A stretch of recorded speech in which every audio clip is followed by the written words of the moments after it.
My name is Dara Griffin. I am a consultant, and I've been working with First Five for more than 10 years, but working with the Father Corps going on like 8 years, right? So I gotta shout out a couple of people. One person is Carla Keener. Gotta shout her out because she was the first person that gave me a contract when I went independent after I left a bad job. Okay, so I gotta shout her out. And then I'm also gonna shout out my dad. You guys had a question up there earlier that totally made me think of my dad. My dad passed several 20 plus years ago. It said, "What song reminds me of my dad?" And he loved music, but there was one group in particular that he would just jam to. Does anything by the Stylistics? That was his guys, right? That was his group. And so that really made me think of him.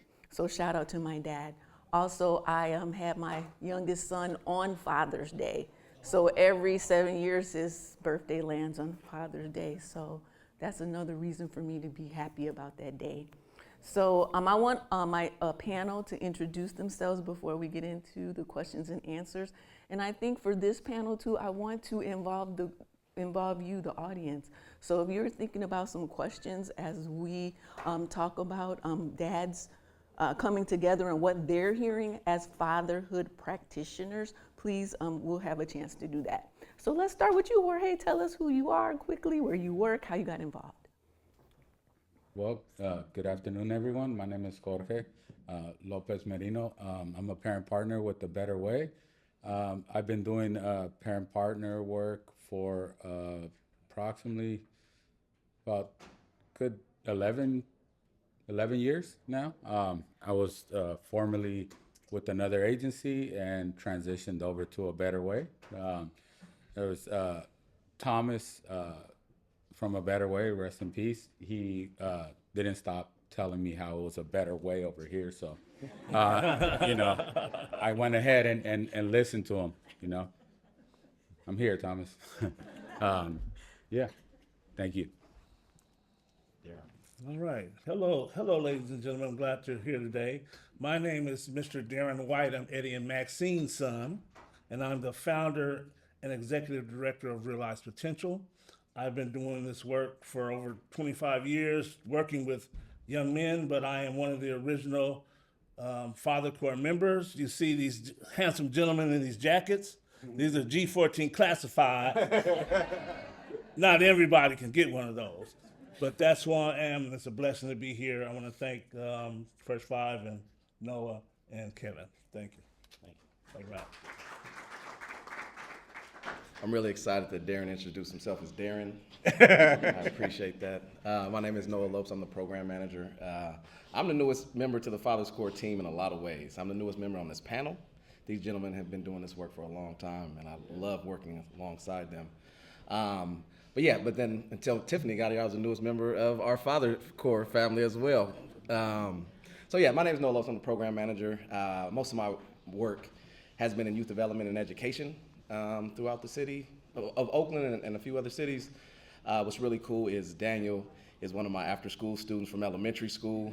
To see him as a grown man in this capacity is really cool. So I had to shout you out, Daniel, my bad. So the work is really important. If you worked on a school campus, especially if you're a male and you worked on a school campus, you know you have to deal with any man on campus. Mm-hmm. If you were a father or not, if it was your problem or not. And so I come with that experience as that beacon or as that holder of men for that space in these spaces. So I'm really excited to be in this role because it went from working directly with the youth to impacting the system that we're all a part of now. And so that's a little about me. Yeah. Thank you, Noah. And a newest father. Yes. Yeah. Yes. Thank you.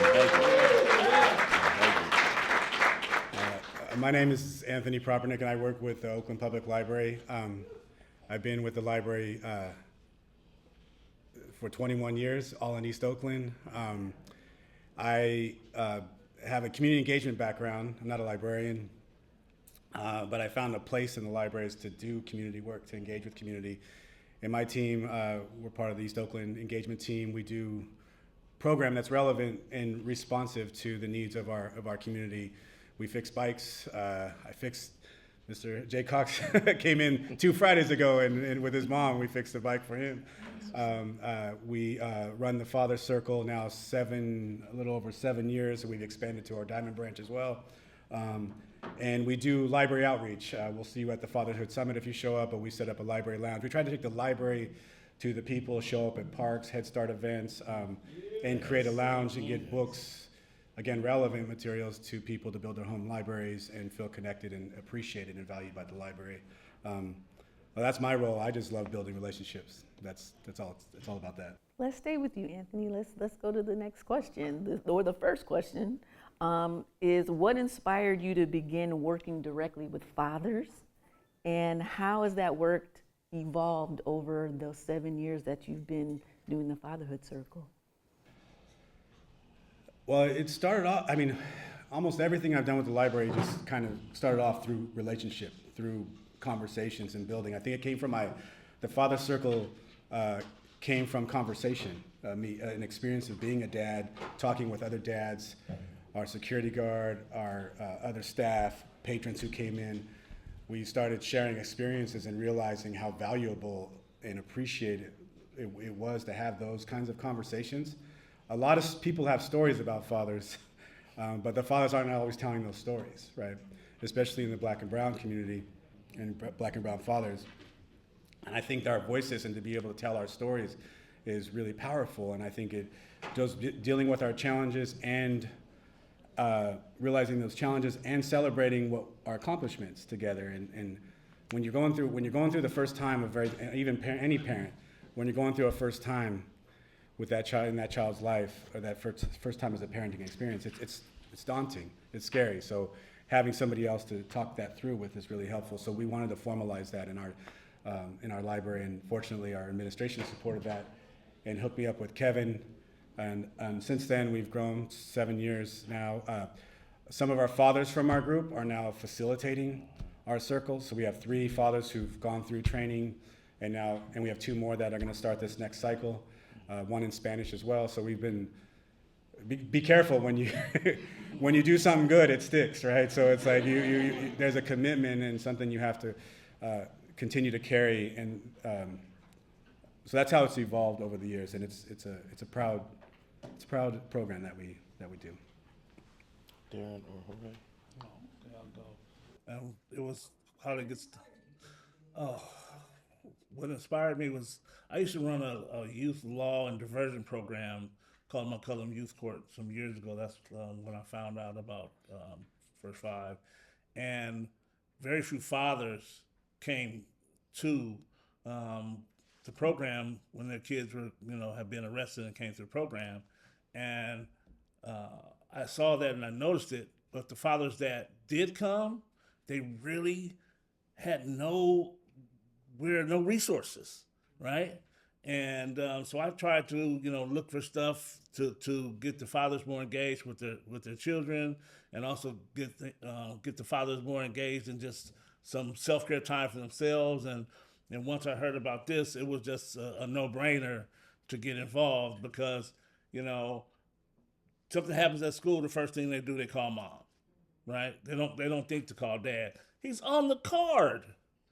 Dad is on. Well, I'm on my kid's card. When they send the card around, the emergency card, there's normally, hopefully, 2 parents' name on the card. Call the dad sometime. So, what got me into it is really knowing that fathers needed assistance, they needed services, and they needed something geared just for fathers.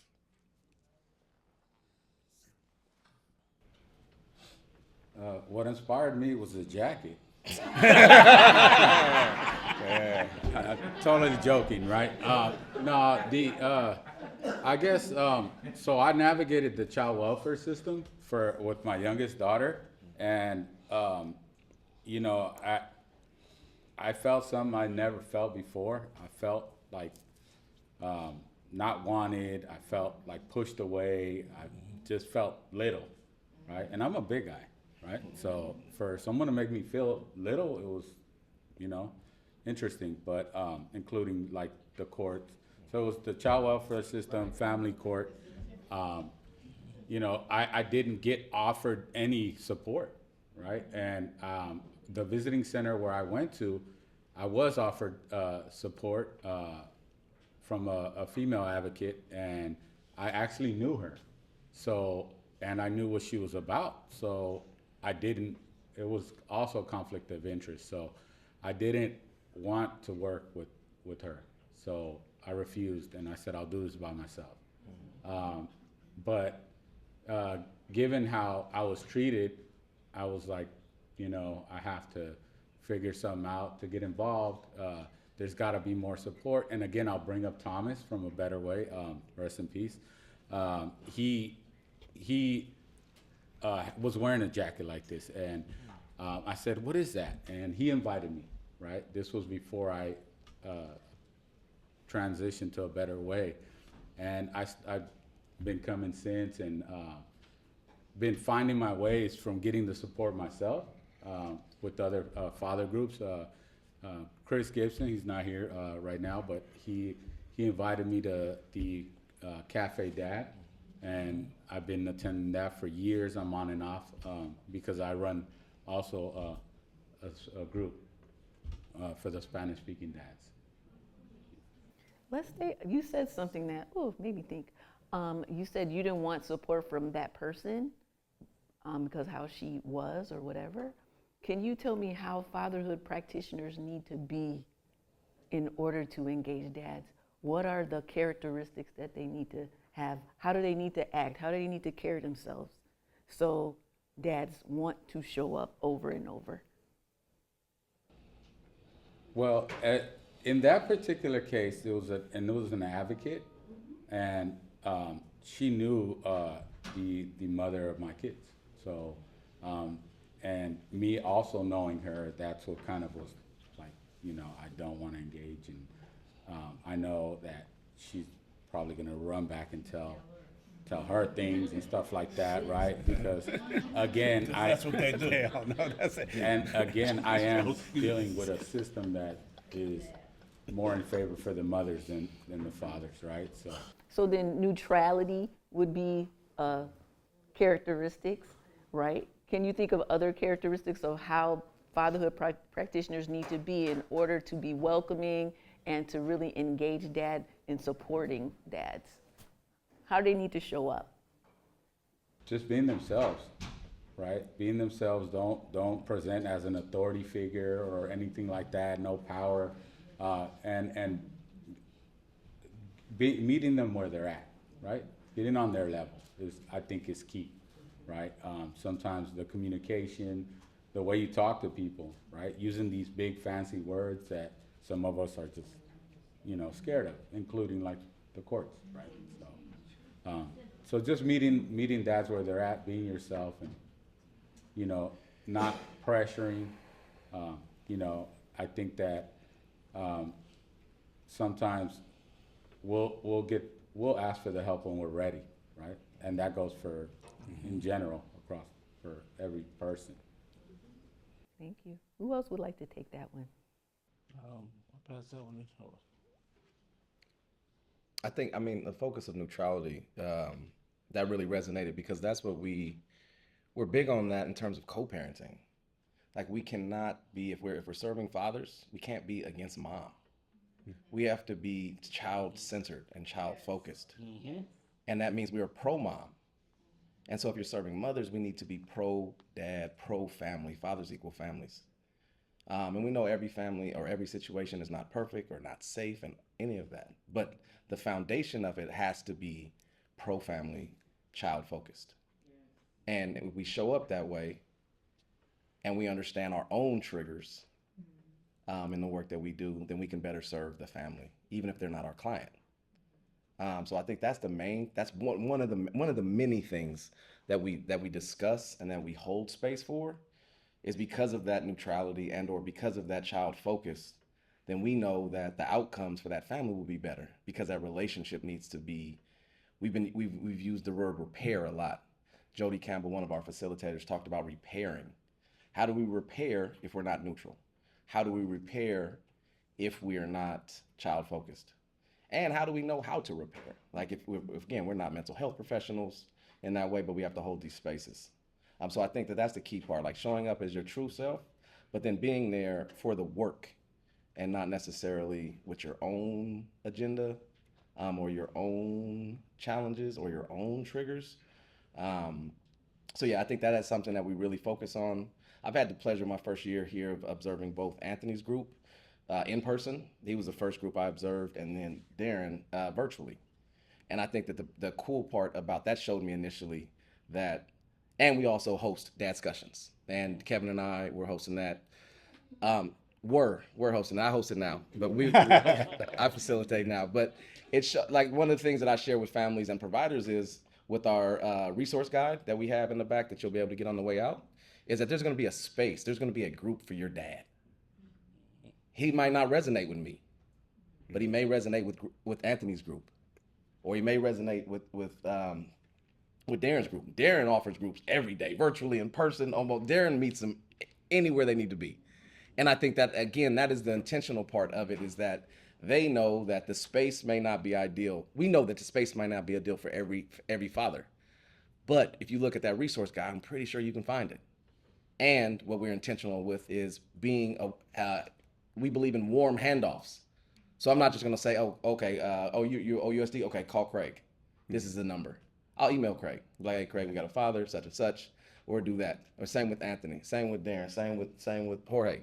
And in that way, they feel safe, because we have to build that safety, especially for our fathers, because we don't offer these spaces intentionally for our fathers. So if they go, they may go when they may be reserved, they may be quiet. We're not asking you, you don't have to stand up in front of the room. You don't have to, your camera doesn't have to be on if you can't do it. So just meeting them where they're at and really understanding that our space is supposed to be a safe, neutral space for them to be able to show up as their full selves. I'm gonna pass it to Anthony if you want to answer that. Yeah, I guess what I would add to that, and I agree, is that with that child-centered focus, we can't bring that in a very woke way, right? We have to. What's that saying? You wrote, what happened to you? Did you wake up on the wrong side of the bed? Somebody is going to wake up on the other side of the bed than you did. And if your idea is child focus, and a father comes in and says something different because they're venting or they're in conflict with their co-parent, their partner, the mom, I think holding the space to not come too strong into that situation about what our ideas are. I try to listen and make sure I hear more, make sure they feel heard before we start moving. It sometimes takes a few sessions to get a father to get over something that happened between the mom and him, to bring it back to the child. It takes time. It took one example in particular, took years, but this father has made great progress, amazing progress in his relationship with that mom, because he, step by step invested in that concept of child first. My son matters more than anything. And that's going through grief because he didn't have access to a son, loss. And I spend every day with my kids. I can't imagine being one day without him. This father spends 6 to 9 months without his son. That's loss, that's grief. So to get through, you have to hear that as well. So holding the space and being a good listener. We even practice that in our group. We do listening sessions where people talk for 2 minutes, and then the other father switches and talks back what they heard from them, summarizes that. Both helps the father feel heard, but also helps us develop and cultivate our listening skills. It helps with our children, it helps with our partners.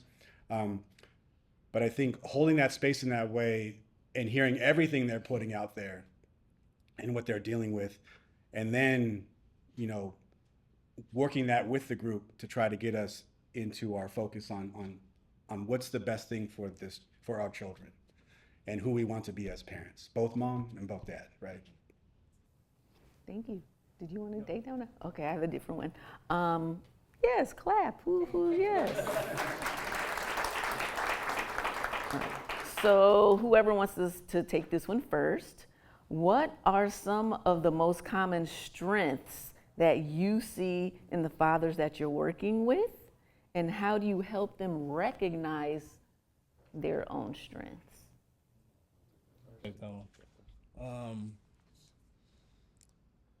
The strengths that I see in the fathers that come to my group is that they love their children.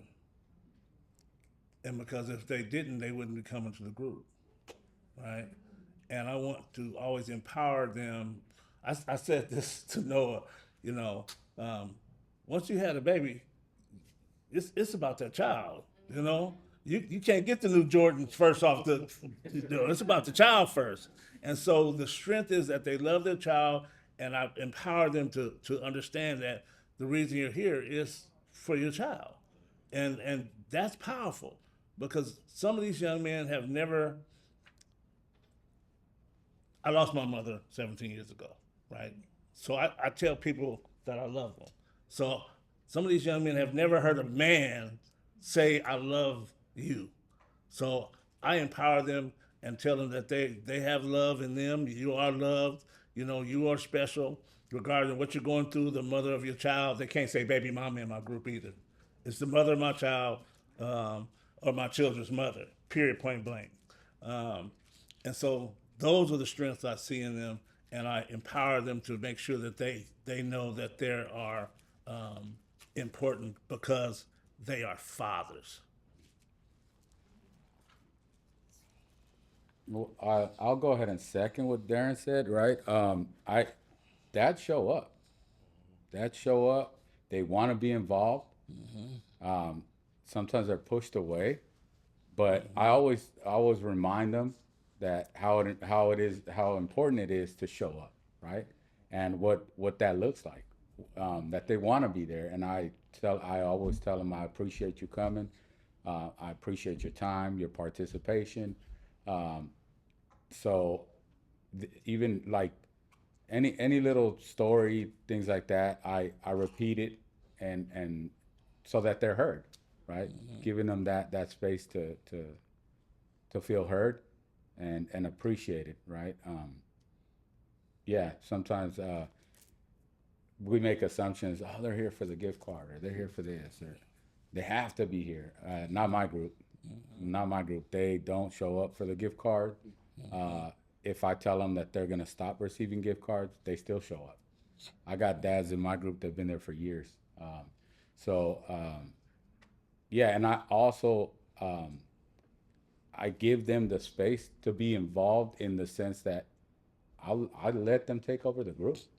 I let them take over the group, and I say, hey, today such and such is gonna run the group, and I let them run it, be a participant, make them feel important, part of something big. I have 2 locations that I'm doing my workshops at. One is inside the Eastmont Mall at the Boss Wellness Center, and I've also secured the Carica Golf Course in Alameda. And I'll be doing a workshop for fathers once a month there. So if anyone in this room is interested in collaborating and doing some work with fathers, I have one left on the 25th at the Boss Wellness Center. Then I have one in July, August, and September at the Carica Golf Course. So I'm open to collaborating with anyone that wants to do anything positive dealing with fathers, and I'll give out my information if you want to contact me when I get off the panel. I'll piggyback off of that. So Dad Discussions is 12 months. It's just once a month though. That's always that always cut it for people, but it's once a month. It's virtual. But what stood out to me with that question, Craig, is Kevin. I asked him the other day. I said, when the contract's going to start? Because we fund 7 organizations to offer these groups. I said, when the contract's going to start, Kevin? He said, July 1. I'm like, okay, we'll get it. We'll make sure that locked in. But it's because Kevin doesn't want a gap in service. He doesn't want these programs to dry up because we're busy wrapping up our fiscal year and slow rolling into the next fiscal year. But that's an intentionality behind it in terms of that. So we, in terms of our organization, in terms of the funding and the Dad Discussions, like our training series is 9 months for providers, but our direct service for dads is 12 months. We don't just serve fathers. We serve father figures. because everyone is not the biological father to the child in the home, to their nephews, nieces, in that way. So we are very intentional with the language around that. And I think that's the intentional piece too. Again, we are welcoming to all folks and all people that are experiencing fatherhood in their own unique way. So if you had one message, like if you had an opportunity to talk to all the funders and all the people who are creating the budgets, and you had a chance to tell them how important, impactful fatherhood work is, what would you say to them? What's your message? It's a short elevator speech, real short.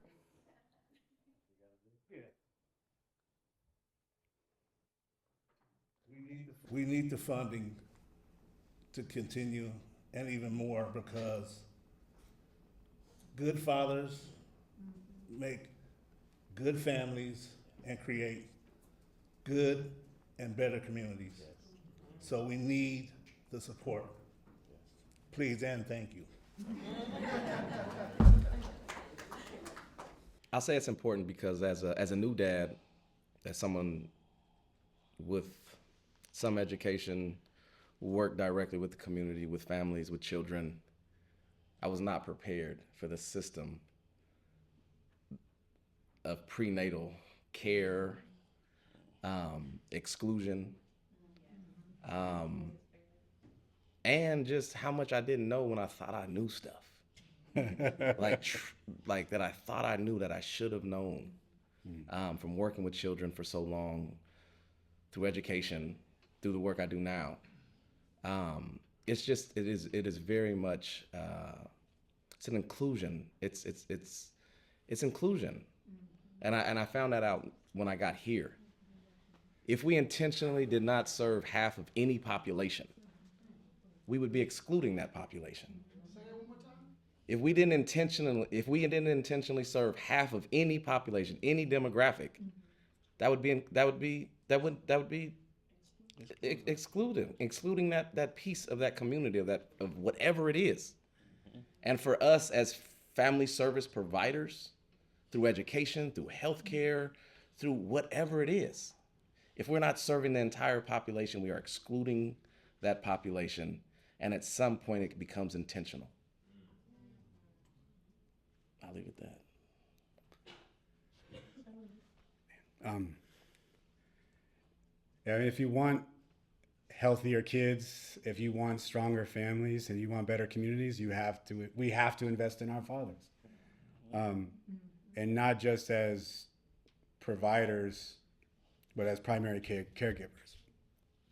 I think when a father is acknowledged and seen that way, and they show up for their families, it's keeping them in the game. And when we're off the bench and we're in the game, we contribute in a way to our communities, to our families, to our children. I know we talked about OUSD. I work on site with 2 elementary schools, Acorn, Woodland, and Compass. And those babies, I've seen a lot of kids come through there, and those relationships matter. Those are the next fathers. Those kids have fathers. If we keep our fathers in the game, I think the impact they have is powerful and lasting. So to invest in our kids, if we want that, we have to invest in our fathers. Wrap us up, brother. All right. I think they took all my answers. But yeah, I think it's very, very important to invest in our fathers. I would say I'm open to inviting anyone to witness what goes on in the groups, right? Especially mine. Yeah, I would have to get the dad's permission first, but yeah, there's a lot of I've had a dad cry in my group. It's really, really important for dads to have that space, to have that feel important, connected. That community bond and strengthening dads is very important, right? Because sometimes dads are having a rough day at work, they come to these groups, and that's where they de-stress, right? They don't take it out on their partner or their children. They have that space, they don't bottle it in, right? They come into this vulnerable space and they feel safe, right? I've had dads say, oh, I don't want to go to the group, right? I'll go, but I'm not going to turn on my camera and I'm not going to participate. That's fine. And I don't have a time when they have to be there. It's open. Like you can join 5 minutes before it ends. You can leave early, whatever you like. You know, I don't enforce your participation or your camera on, none of that, right? And the dads that mostly said, I'm not gonna turn my camera on and I'm not gonna speak, the next group, they were there at 5:30 and then they were like, what, it's done? What? I mean, it feels like we've been on here for 5 minutes. I'm like, nah, man, we've been on here for an hour and a half, right? I wanna respect everyone's time, so. But yeah, it's very, very important, right? My group is twice a month, every second and fourth Tuesday of the month. And I get text messages every week. Is there a group today? Is there a group today? I have to remind them it's every second and fourth. Well, why can't it be every week? Oh, I'm gonna call your supervisor and see if we can do it every week. I'm like, man, you know, so, and I also, you know, share with them that I make the sacrifices for them as well, right? I show up for you guys because you guys are important, right? So I go to a conference out of town and my director's like, are you gonna host group? Of course. Why wouldn't I? Why would I take that away from the dads? I'm a dad too. I wouldn't want that taken from me. I wouldn't want this funding taken away. So. Darren.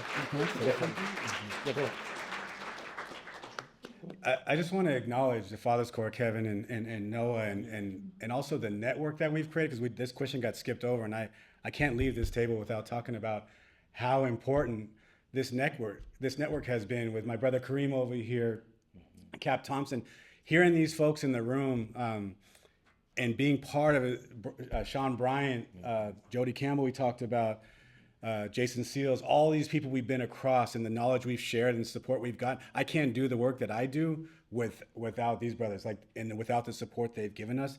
It has been, none of this happens without them. None of it happens without them. I just want to acknowledge how important this space in this program and the work they do is for us. Yeah. All right.